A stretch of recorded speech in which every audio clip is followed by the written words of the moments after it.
eyes fix on you, you take notice.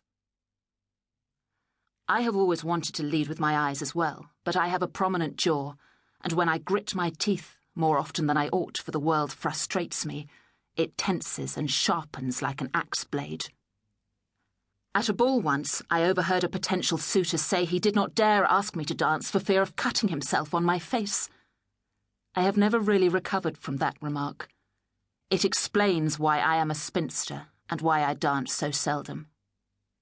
I met Mary Anning in Lyme Regis, where she has lived all her life. It was certainly not where I expected to live. London was where we Philpotts grew up. Though I had heard of Lyme as one does of seaside resorts when they become fashionable, we had never visited.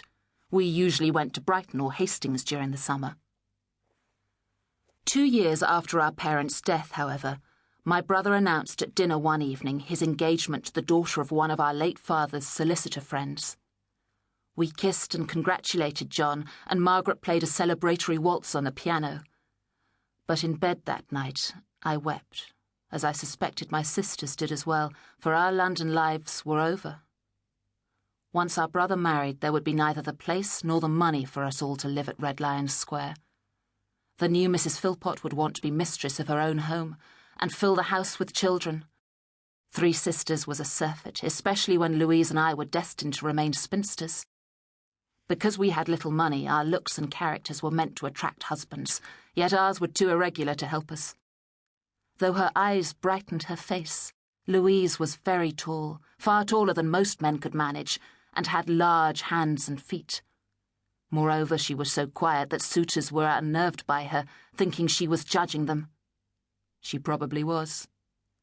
As for me, I was small and bony and plain, and I could not flirt, but would try to talk about serious things, and that drove the men away too. We were to be moved on then, like sheep shifted from one cropped field to another, and John must be our shepherd. The next morning he laid on the breakfast table a book. I thought for your summer holiday you might like to go somewhere new rather than visit our aunt and uncle in Brighton again, he suggested. A little tour, if you like, along the south coast. With the war with France cutting off travel to the continent, so many more coastal resorts are springing up. There may be places you will like even more than Brighton.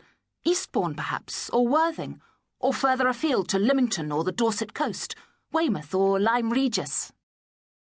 John was reciting these places as if going down a list in his head, placing a little tick beside each one as he named it. That was how his tidy solicitor's mind worked. He had clearly thought through where he wanted us to go, though he would herd us there gently. Have a look to see what you fancy. John tapped the book. Although he said nothing, we all knew we were looking not simply for a holiday destination, but a new home, where we could live in gently diminished circumstances, rather than as London paupers. When he had gone out to his chambers, I picked up the book. A guide to all the watering and sea-bathing places for 1804, I read out for Louise and Margaret's benefit. Flipping through it, I found entries on English towns in alphabetical order. Fashionable Bath had the longest entry, of course, 49 pages. Our beloved Brighton had 23 pages and a glowing report. I looked up the towns our brother had mentioned, some of which were little more than glorified fishing villages, warranting only 2 pages of indifferent platitudes. "What's wrong with Brighton?" Margaret demanded. I was reading about Lyme Regis then, and grimaced. "Here is your answer." I handed her the guide. "Look at what John has marked." "Lyme is frequented principally by persons in the middle class of life," Margaret read aloud, "who go there not always in search of their lost health, but as frequently perhaps to heal their wounded fortunes or to replenish their exhausted revenues." She let the book drop in her lap. "Brighton is too expensive for the Philpott sisters then, is it?" Of all the places we visited that summer, I found Lyme the most appealing. It was September by then, which is a lovely month anywhere. With its mildness and golden light, it will soften even the grimmest resort. Lyme Regis is a town that has submitted to its